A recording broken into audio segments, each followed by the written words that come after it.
Welcome to the Business of College Consulting podcast. I'm your host, Brooke Daly, founder and CEO of Advantage College Planning and Advantage College Planning Franchising. Building a business is not for the faint of heart. In the Business of College Consulting podcast, you'll hear stories from successful college consultants on how they grew their business and the challenge and successes they had along the way. Grab your notebook and pen and get ready to be inspired. Hey, Jen, thanks for being on the podcast with me. Hi, Brooke. Nice to see you. Thank you so much for having me. Yes, awesome. So as you know, our podcast is all about people's business growth stories. And so I would love for you to start out just by telling us a little bit about how did you start Milestone College Prep and what was that growth like?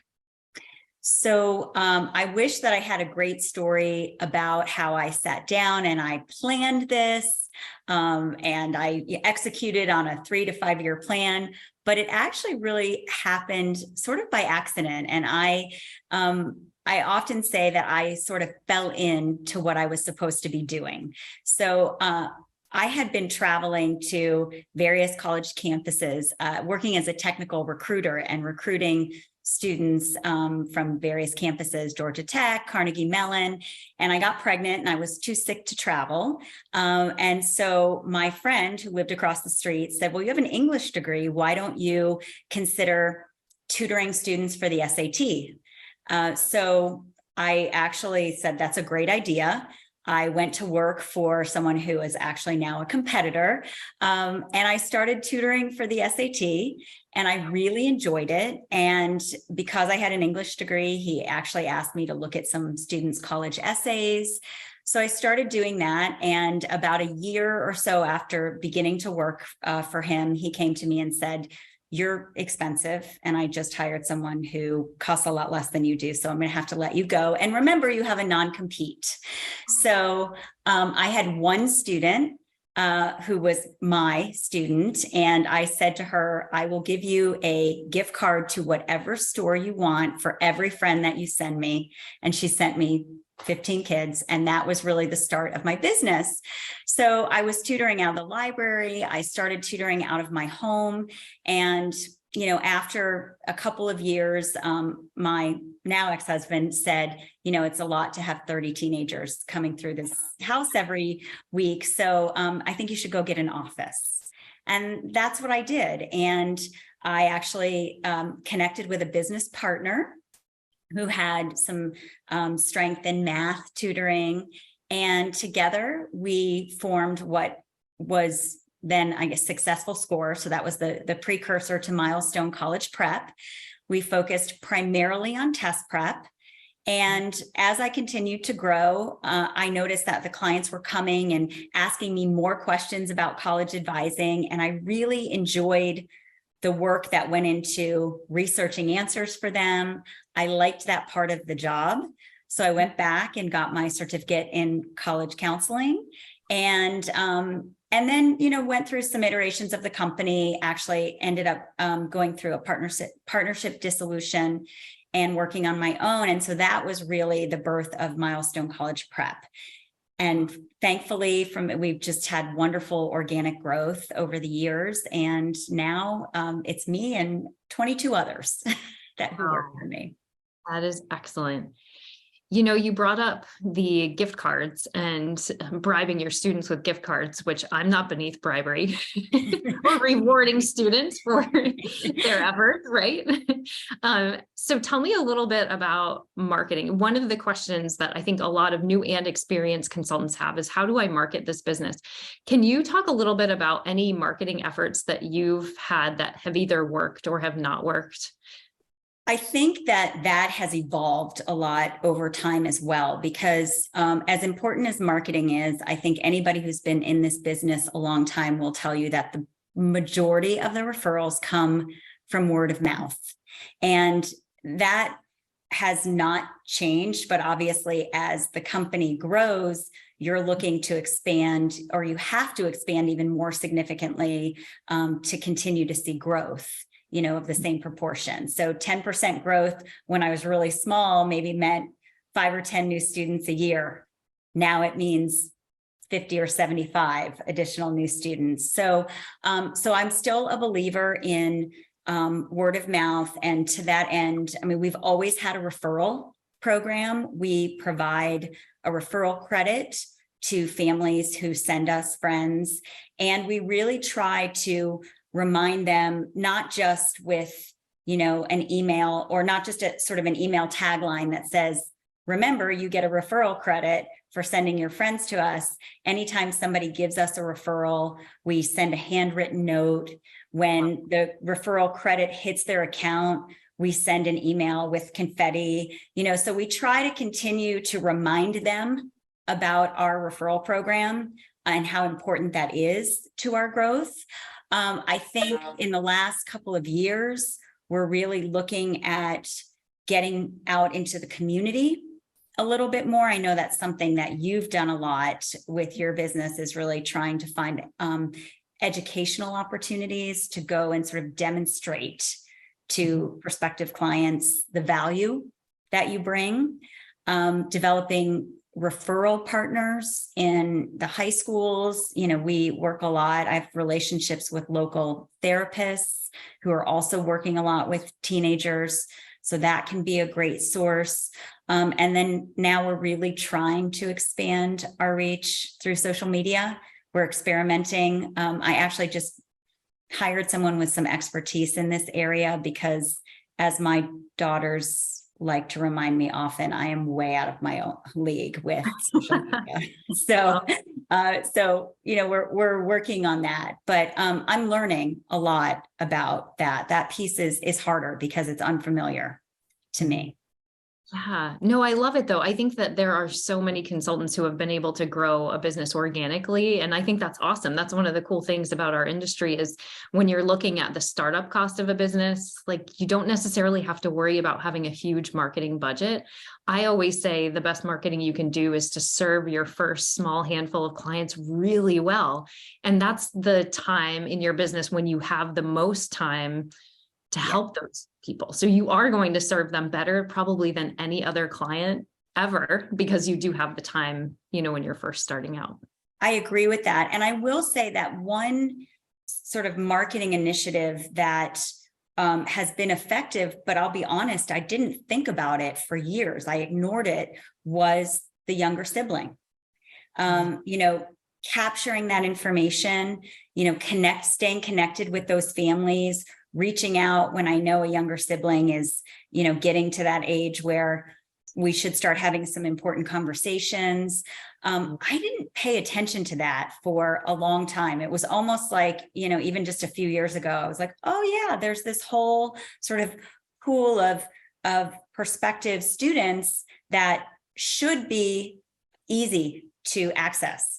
Hopefully they like us, their families like us, they've had a good experience. But I think that that's something that's important to note for, new consultants to really, it's about establishing the relationship with the family and asking those questions up front in an intake form, how old are the siblings and what grade are they in, and kind of planning and developing a plan around how you will stay connected to those siblings.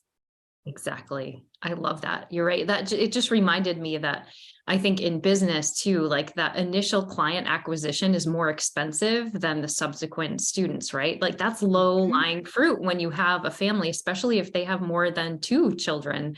We have some larger families, and that's always a nice thing when you feel like not only do you get to, build your business on that, but it's also maintaining that relationship and getting to know that family like even deeper. Like that's, I think, a fun part of our work. And it's interesting to me because I have even some colleagues in my office who they aren't comfortable friending clients on Facebook. Now, I don't share a ton of personal information on Facebook, a little, enough so that they get to know me and get to see me as a mom and as somebody other than just their college advisor. But what's so great about it is I get to see all of the amazing things my students are doing and commenting on them. And to me, it's a great way to stay connected with families. And I will say it gives me such joy when I see graduation pictures, or, now I've been doing this long enough where I'm seeing students get married and have babies, which is crazy, mind blowing. But, I think that's a pretty easy way to connect with families if you're comfortable with it. Exactly. Yes, I agree. Do you have any other tips for our listeners on connecting with students or parents? I think that's a big part of, I guess even it's one of our core values is connection, because we feel that it's so important. So for example, if we're in a meeting with a student and we can clearly see that they've just had a really bad day or something is happening, we will completely, put aside our agenda and, just chat with them and try and, help them out and lift their spirits. And so do you have any tips about connection? I think it's taking the time to do it. And it's not always in a session. I think it's, I try every week to set aside, even if it's just 10 or 15 minutes, and maybe it's, a client that I thought about this week or a kid. It's funny. I had again, with Facebook, a suggested friend popped up, and it was a former student of mine. And I just clicked and I see that he's in med school. And so I texted his dad and I said, how are the boys? I just, saw Jake's picture and wanted to check in. So it's making a conscious effort and setting aside some time to do that, to just, it's relationship building. And that, I think sometimes it is it's an avenue for marketing, but I don't like to think of it like marketing, even though that's probably the result. I think it's setting aside time to do that. And I agree with you. It is listening. It's asking questions and listening. And sometimes with students, I sense or I feel that, you're stressed. Do you want to talk about it? Being comfortable enough that you'll get to what you need to get to, even if you have to kind of set aside the agenda and, you have to say, okay, we may not be so productive or efficient, but it's necessary. Like you've got to be willing to kind of invest the time in listening. I think the challenge with that though, and this is something that really took me a long time to figure out. I'm not sure I totally have it figured out, but I do a better job, is balancing emotional investment with emotional distance. So, for a long time, I invested so much energy into my students and their outcomes and, their families' lives, that it really depleted me. And, I can definitely say a few years ago, I was really struggling with burnout. And that I think sometimes is the risk with relationship building. So you have to be able to recognize that you can give, but also protect, establish boundaries and sort of protect your own emotional well-being. One of the things that really helped me, I used to have sticky notes on my computer in the morning, and I used to make a note to remember not to give all my best to everyone else's kids. Wow, what a powerful reminder. And I think once I sort of figured that out and got a little better at that balance, that was really helpful. So I still focus on relationship building, but I guess within a better and a more appropriate amount of emotional distance. Yes, I love that message, Jen. So can you tell me a little bit about what does that mean in practice? Like, how do you know when you're getting too emotionally attached? Well, one of the things that I did, I was just talking about this the other day. So I used to keep a calendar with every notification deadline on it. So I would do what I see a lot of counselors doing. I'd be asking, does anybody know when Harvard EA is coming out or when, Duke ED is coming out? And I would keep a calendar and then I would obsess and I wouldn't sleep and I would be, just panicking for my students. Now my family's asked me, do you know when, ED for Duke is coming out? And I say, I'll know when my students start texting me. And, that was really a self-preservation mechanism. And it's not that I don't care. And, I have some general idea, but that was sort of one of the ways where I was like, I can be in this with them without being so in this with them. And I think also kind of engaging myself in the kind of talk that I engage my students in, which is, if you don't get into a particular school, you're going to be okay, I promise. But it took me maybe a long time to really understand that. And I also think, as I'm sort of talking this through with you, that understanding and accepting that there are only certain things I can control, right? So if a student does not get a decision that they are hoping for, I used to personalize that. I used to feel like I had failed them. And I know that that is not the case anymore. I know that I show up every day to work with the best of intentions to help my students find their success, find their path. And if they have to walk a different path, I'm going to help them walk that journey, walk that path, but it's not all on me. And it took me a while to understand that. Yes. What a great message, Jen. I think, speaking of emotional energy, I think when you first start a business, like I'm imagining that some of our listeners are brand new, they don't have a student yet, or maybe they have one or two, and they're like, oh, I just wish I could, be that consultant who has 20 students who are getting their decisions back. So shifting to, the start of your business, like I said, speaking of emotional energy, I think the most difficult thing about starting a business is your mindset and the psychology of being successful. And what I mean by that is just, it takes a certain strength, I think, in order to persevere and keep going, even when you don't get that client that you were really hoping to get. Or so can you tell me a little bit about what were your struggles that first year? Like, what did that look like? And looking back on it, what do you wish you would have known then? That's a good question. I think that I don't remember so many struggles the first year, because I was so just honestly laser focused on making money to support my daughters, because I was a single mom. So I think that when you have a why and you're really focused on your why, sometimes it's a good distraction from some of the other stuff that can kind of create anxiety and pull your attention.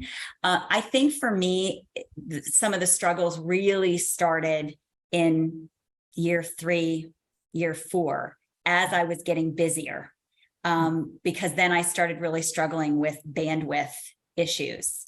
And that, you and I have talked over the years. That is always my ongoing issue, is I wish I had more hours in the day. There's, running the business, there's working on the business and working in the business. I think that was a struggle I really started to see in year 3. I also think that for me, and I look back in retrospect, I wasn't always the best in the early years at sitting down at the end of a year and really asking myself the hard questions. Yes. The easy question, what went well? I could look at revenue. That was sort of easier for me to quantify. It was definitely more comfortable for me to look at what went well. It was harder for me to say, what didn't go well? What do I need to work on? And I wish that I had started doing that a little bit earlier, because I feel like I could have started being a little bit more strategic and proactive. For a lot of years, I was very reactive. So I paid attention to what needed to happen in the business when things were literally blowing up in my face, right? Or I had, all of a sudden I had too many students and okay, I guess I better hire someone. And now I literally do not have a moment in my day. I guess I better figure out what I don't like doing and what can I offload on somebody else. But it was those decisions always came with a lot of stress and a lot of angst, right? Yeah. So I think being willing to sit down and ask yourself hard questions every year is really important. For new consultants, maybe those are the answers to those questions, or what didn't go well. I didn't get as many students as I had hoped. Why is that? Am I putting myself out there? Am I asking for referrals? Is my pricing on point? Is the economy affecting things? So I think that's probably what I would have changed, or an important lesson that I learned. Yes. That also reminds me, like each year, and I'm sure that you and your team do this as well, we send a survey to our clients to get feedback and, talk about, avoidance. Even when I create the survey and I'm about ready to send it out, my stomach flips when I hit send. And I know that 90% of our clients are super happy, but I also know that people are human and not everyone can be excited about our services, or maybe their student didn't get into their top choice school and they're just, they're not happy for whatever reason, it may be. So I think you're right. Sometimes it's difficult to take the look in the mirror to see like, where can we improve, and, and be honest with yourself, and also listen to those parents who are providing the feedback, and, making sure you're taking it into account. So yeah, that self-reflection, and even, having clients help you with that reflection can be difficult, I think. Well, it's funny because now at this stage, I actually feel very differently. When we go through and we look at our strengths and our weaknesses, I'm actually more excited to talk about weaknesses because I enjoy the problem solving aspect of it now. And I get excited when I see an opportunity to, make things better or solve a problem, or, so it's funny how my thinking about that has evolved over time. I love that. Do you happen to have an example from, let's say, like the past year of an opportunity that you were able to take advantage of and implement something new, or, how did you change based on that feedback? So our business model, I think, is a little unique, maybe not as unique as it used to be, but we work from a college advising standpoint almost exclusively hourly. And so, parents would often sort of come to us with, I need some idea. When am I supposed to see you? How often? And while we offer students a lot of flexibility, ideally, we'd like them to use us as if it's a comprehensive service, right? And so we really thought about, well, how do we better communicate that to clients in a way that still gives them flexibility, but really shows them, here's how you're going to get the best experience with Milestone. So we sat down and we created an entire sort of recommended college advising timeline, broken down year by year. And it goes into every student's portal. And we talk to parents about it. And then we also really kind of changed the way that we were communicating with parents in terms of, every meeting now we sit down at the end of that meeting and we talk about, here are the next steps. Mm-hmm. And are you comfortable moving forward? And let's get that time on the calendar. So that was an opportunity that I'm not even sure until we really took a good hard look that we realized, we're kind of missing the boat here, and we're doing both Milestone and our families a disservice by not better articulating to them, here's what the process looks like. Mm-hmm.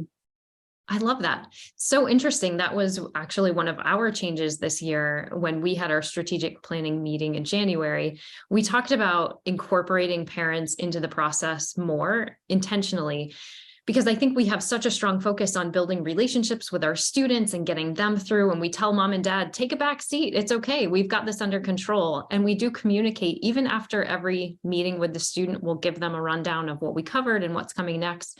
But we just felt that we could be doing more for parents and just incorporating them more and giving them actually more to do, because I think it keeps them out of trouble.